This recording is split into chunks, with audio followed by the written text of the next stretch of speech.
In today's video, I'm going to teach you how to archive a video in your settings.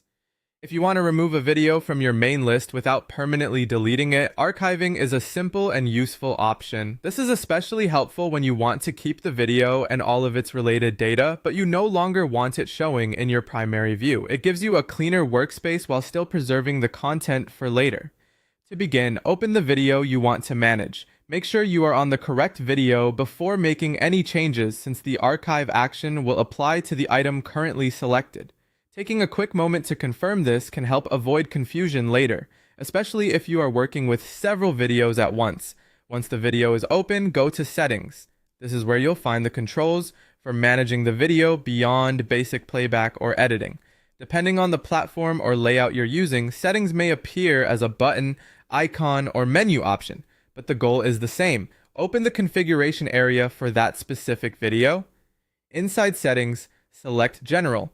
This section often includes the main options connected to the video's overall status and visibility. If you don't immediately see the archive option, make sure you are in the General section and not another category, since the placement of tools can vary slightly depending on the interface. From there, click Archive. When you do this, the video will be hidden from your main list, which helps reduce clutter and keeps your active content easier to manage. The important thing to understand is that archiving does not erase the video or remove its underlying data.